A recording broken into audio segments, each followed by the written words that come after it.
안녕하세요. 정의원의 저승노아입니다. 이번 영상에서는 제가 그동안 좀 슬펐던 것들, 저희 진료실에 오셔서 실망하시고 돌아가시거나 정말 아쉽게도 제가 어떤 큰 도움을 못 드리는 경우들을 좀 모아보려고 합니다. 참 많은 분들께서 노년내과 진료실에 대한 환상을 가지고 또 외래 예약을 하시고 저한테 찾아오시는 것 같습니다. 제가 여러 매체에 나가서 노년내과는 65세 이상 보는 거 아니고 노쇠한 분들 보고 있고 복잡한 분들 진료합니다. 그리고 특히 제가 이제 약 정리나 이런 것들은 잘 해드릴 수 있지만 뭐 이런저런 것들은 잘 못 해드립니다. 이렇게 말씀을 드리고 어떤 유튜브 채널 이런 데 출연을 하면 제가 진료실에서 시시콜콜 이런 내용들 정말 말씀드리는 게 불가능하기 때문에 노년내과 진료실에 굳이 안 오셔도 되는 보다 건강한 몸과 마음을 가지실 수 있게 도와드리려고 말씀을 드리는 겁니다. 설명을 드릴 때가 있는데요. 그럼에도 불구하고 이걸 또 반대로 듣고 그런 설명을 반복적으로 들으러 또 오시는 분들도 있습니다. 그래서 앞선 영상에서 제가 어떤 영역의 진료를 하는지를 말씀드렸다면 이번에는 제가 할 수 없는 것들 또는 도움을 드릴 수 없는 것들을 주로 말씀드려 보겠습니다.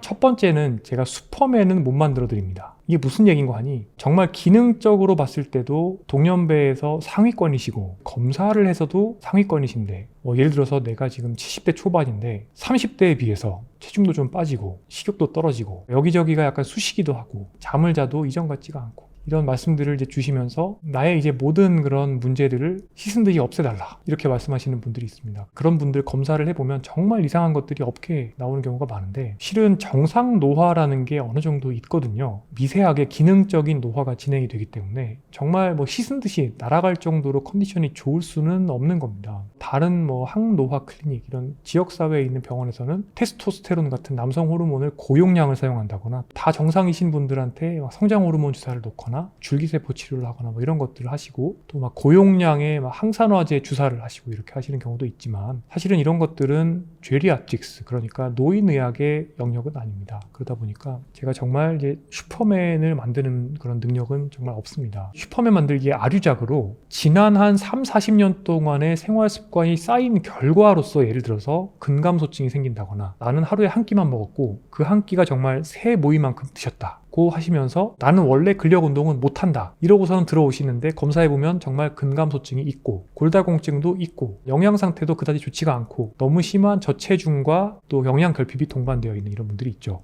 이런 경우라면 습관을 바꾸는 게 먼저입니다. 제가 이제 그래서 운동 방식도 바꾸셔야 되고 또 습관도 바꾸셔야 됩니다. 설명을 드리면 미안하지만 그건 어렵다라고 말씀하시죠. 간혹씩 이제 보호자분, 보통은 따님이나 아드님이 같이 오시는 경우가 있습니다. 그럴 때 이제 이거는 정말 1차성 노화에 더해서 본인이 습관이 계속 빗뚫림을 만들어 오셨기 때문에 이런 것들을 제가 그럼 약으로 어떻게 바꾸는 거 물론 방법이 없지는 않습니다. 예를 들어서 정말 정신과 약을 써서 식욕을 정말 높여드린다거나 또는 다른 방식을 쓸 수가 있긴 한데 이런 것들이 아니라 환자분이 말씀하시는 증상을 정말 당장 어떻게 개선시키는 방법은 없습니다. 그리고 장기적으로는 이제 습관을 개선하시고 노력을 좀 하셔야 되는 부분이 있습니다. 이렇게 설명을 드리죠. 제가 제일 어려워하는 게 뭐냐면 쇠약이 오거나 근감소가 생기거나 체중이 빠지거나 다른 문제가 생겨서 오셨을 때 검사를 해서 원인이 되는 정말 내과적인 문제가 나오면 제일 쉽습니다. 그럴 때는 저희가 치료를 하면 금방 좋아지는 경우들을 많이 봅니다. 어떤 문제의 씨앗이 되는 약을 딱 제거해 준다거나 아니면 예를 들어서 부신 기능에 부전이 있거나 남성 호르몬이 너무 떨어져 있거나 이런 것들이 명확하게 보이고 그런 것들이 악순환의 어떤 급소에 있으면 정말 쉽습니다. 그런데 그런 게 아니라 다 검사를 해봐도 괜찮고 심지어 이게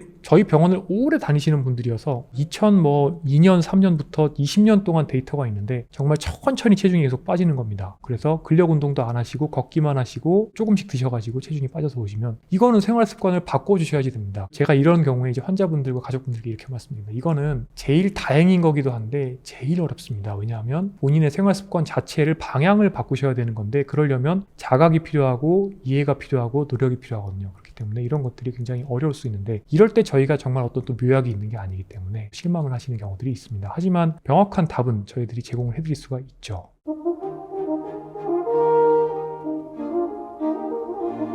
자, 두 번째로 제가 조금 해드리기 어려운 것이 요즘에 지역사회에 보면 기능의학 진료를 하는 클리닉들이 많이 있습니다. 이런 기능의학 진료실에서는 여러 가지 영양소를 측정을 하거나 이런 다음에 그런 영양소에 해당하는 영양제를 추천해 주시는 분들도 있고, 장습관이 안 좋다 그러면 특정 음식을 먹지 말아라 이런 것들을 말씀하시는 분들이 있습니다. 노인의학을 기능의학으로 이제 오해를 하시고 오셔서 저한테 어떤 영양제가 나하고 궁합이 맞는지를 알려줬으면 좋겠다라고 말씀하시거나 섬유질을 먹으면 안 되는지, 어떤 음식을 먹고 말아야 되는지를 찍어달라고 하시는 분들이 계세요. 자, 그런데 노인의학은 사실은 정통 내과학입니다. 그래서 저희는 기능적인 측면을 본다라고 말씀드리지만, 이 기능적이라는 게 신체 기능, 인지 기능, 사회 기능, 일상생활 수행 능력, 이런 여러 가지 도메인이라고 하는 사람의 일상생활을 유지하기 위한 여러 가지 영역들을 평가해서 그 중에 취약해져 있는 부분의 기능을 가능한 한 조금 더 메워드리거나 아니면 그런 부분들을 개선시킬 수 있는 다른 우회적인 방법들, 그러니까 약을 쓴다거나 약을 제거한다거나 아니면 정말 운동 처방을 해드린다거나 이런 것들은 해드릴 수가 있지만, 저희가 특정 뇌 영양제를 추천해드리거나 고용량 비타민을 추천해드리거나 이런 것들은 또 어렵습니다. 또 하나 이제 문제가 되는 게, 제가 이제 영양제를 웬만해서는 일반적으로 건강 상태가 좋으신 분들이 드실 필요가 없다라고 자주 말씀을 드리고, 심지어 제가 여러 가지 영양소에 대해서 미래의 영상에서 개별 영양제들의 이제 무용성이나 또는 효과에 대해서 좀 자세하게 리뷰를 해볼 기회가 있을 겁니다만은, 대개의 경우에 뇌 영양제나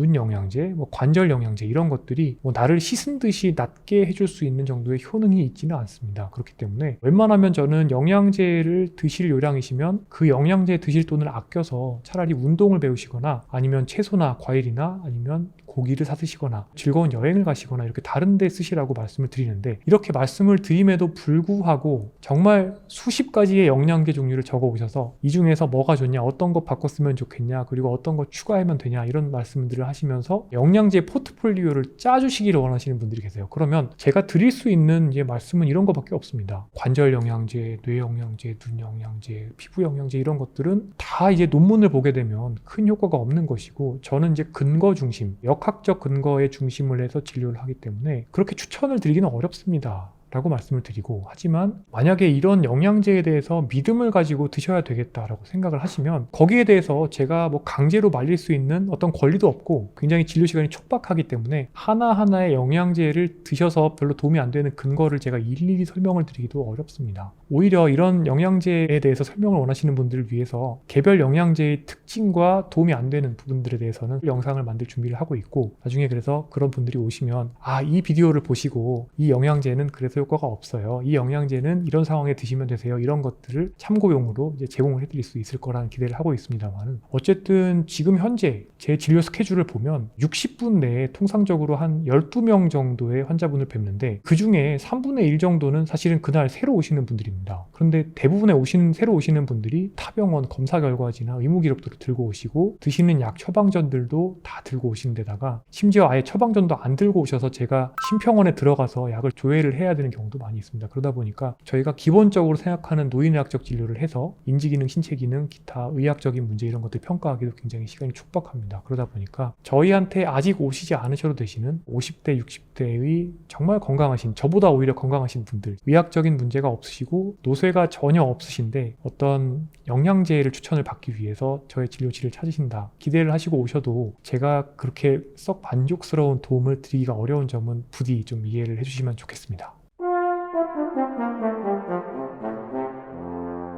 자, 그 다음에 또 제가 도움을 드리기가 좀 어려운 게 단순 상담입니다. 이 단순 상담이 뭐냐면, 약간 이제 정신과 상담을 원하시는 것도 아닌데 정말 그냥 저하고 얘기를 하고 싶어서 오시는 겁니다. 근데 이게 참 많은 분들이 좀 약간 황당하다고 생각하실 수도 있을 것 같습니다. 저도 처음에는 깜짝 놀랐습니다. 그러니까 의학적인 문제도 아니고 그렇다고 정신건강의학과를 가실 의향도 없으신데 그냥 인생 상담을 하시고 싶으신 겁니다. 일단 정말 죄송하지만 제가 말씀드린 것처럼 이제 한 60분 내에 12분 정도의 환자분을 어쩔 수 없이 상급종합병원에 진료를 하다 보니까 앞으로 어떻게 살아야 될 게 걱정이다, 내지는 앞으로 내가 어떤 거를 준비하면 좋을까요? 이런 분들도 계세요. 그냥 한번 얼굴을 보고 싶어서 오셨다, 이런 분들도 계시는데 정말 죄송합니다. 근데 진료 시간이 정말 제한되고 있고 저희 과에 찾으시는 정말 많이 아픈 노쇠도 있으시고 병도 많으시고 약도 많이 드시는 분들이 계시기 때문에 제가 정말 도움을 드리고는 싶지만 도저히 진료실에서 단순한 이런 상담을 하는데 많은 시간을 쓰기가 어렵습니다. 어떤 분들께서는 제가 이제 책이나 또는 이제 유튜브에서 어떤 운동 습관이나 또는 영양에 대해서 이제 말씀을 드렸기 때문에 이제 여기에 대해서 정말 뭐 30분 내지 1시간 동안 제가 상담을 해드려야 될 의무가 있다라고 오시는 분들이 있습니다. 그런 게 아니라 정말 중환자, 중증 질환이 있으시면서 너무 복잡하게 문제가 꼬이기 때문에 여기저기 전화해야 될 때도 있고 또 뭐 심평원 데이터도 봐야 되고 또 다른 타병원 기록도 보고 환자분 진찰도 실제로 이제 침대에서 해야 되고 그러다 보면 시간이 걸리는 경우에 그렇게 될 수가 있다는 건데 그럼에도 불구하고 이분은 30분이 되기 전에는 안 나가시겠다는 겁니다. 그래서 제가 정말 저는 심리 상담사가 아닙니다. 그리고 정신과 의사도 아니고요. 그럼에도 불구하고 결국에는 그 시간을 거의 원하시는 대로 뭐 채우시고 나가신 적이 있는데 이제 이렇게 생각하시고 오시면 이제 굉장히 또 제 입장에서도 괴로울 수가 있고 또 이후에 대기하는 환자분들한테도 사실은 좀 민폐가 될 수가 있고 사실 저도 어떻게 보면 응급의학과 의사와 입장이 비슷합니다. 무슨 얘기냐면 제가 봐야 되는 환자분들 중에 정말 제가 정신을 차리고 잘 봐서 약을 제대로 바꿔놓지 않거나 또는 전해질이나 다른 콩팥 문제나 심장 문제를 제대로 치료를 못하게 되면 정말 한 끗 차이로 며칠 후에 응급실로 오셔서 실제로 돌아가실 수 있는 분들도 많이 있습니다. 정말 그러니까 중환을 잘 보는데 집중을 해야 되고 이런 분들의 시간을 많이 써야 되는 상황인데 이제 어찌 보면 응급실이랑 비슷한 거예요. 정말 질환이 아니시거나 아니면 정말 경증이시거나 저희의 도움이 별로 도움이 되지 않는 분들인데 이런 분들이 오셔서 사실은 시간은 또 제일 많이 할애를 원하시는 경우가 많습니다. 사실은 노인의학이라는 것이 이제 영국 같은 경우에는 1차 진료, 그러니까 GP, 주치의 선생님이 노인의학적인 문제, 노쇠나 여러 가지 노인 증후군이 의심되면 의뢰를 하는 시스템으로 진료를 하게 되어 있습니다. 그렇기 때문에 정말 의사 선생님들이 보기에 필요한 분들, 복잡하고 어떤 풀어낼 게 있는 분들을 포커스를 맞춰서 진료를 할 수가 있죠. 싱가포르나 일본이나 또는 미국에서도 비슷한 사례들을 많이 보게 되는데 이제 우리나라는 어떻게 보면 이 수문장 역할을 하는 주치의가 없고 그러다 보니까 이제 환자분들께서 제 어떤 TV 영상이나 또는 유튜브 아니면 칼럼이나 책을 보시고 환상을 가지시고 그리고 오셔서 저한테 또 그런 서비스를 이제 요구하시는 분들이 굉장히 많은 실정입니다. 그래서 지금 이번 영상에서는 제가 실제로 진료실에서 별로 도움을 드리기가 어려운 어떤 기대에 부응하기 어렵고 정말 현실적으로 저희 병원이 생각하는 내과 진료의 어떤 특질이 있기 때문에 이런 것들을 고려했을 때 도와드리지 못하는 면이 있다는 것들 여러 가지로 설명을 드렸고 이제 이런 점을 저희 노년내과를 이용하시는데 조금 참고하셔서 오시는데도 좀 헛수고를 안 하셔도 될 수가 있고 실제로 노인의학이라고 가봤더니 별게 없더라 뭐 이렇게 해서 오히려 또 안 좋은 인식을 가지게 되시는 것도 미연에 아마 예방을 할 수 있지 않을까 이렇게 생각을 합니다. 마지막으로 한 가지만 다시 한번 당부드리자면 제가 그동안 그리고 앞으로도 여러 가지 생활 습관과 우리가 잘 살기 위한 그리고 잘 나이 들고 느리게 나이 들기 위한 요령들을 말씀드리는 것은 의료의 이용을 노년기에 덜 하실 수 있도록 건강한 몸과 마음을 유지하실 수 있는 방법들을 미리 알려드리는 것이다 보니까 이제 이런 방법들을 진료실에서 다시 한번 반복해드리거나 건강습관 교육을 해드리는 그런 것들은 아무래도 어려움이 있다는 것을 다시 한 번만 좀 이해를 해주시면 좋겠고 이제 이런 내용들에 대해서 궁금하신 분들을 위해서 앞으로 다양한 유튜브 영상들을 준비하도록 하겠습니다. 긴 영상 시청해 주셔서 감사합니다.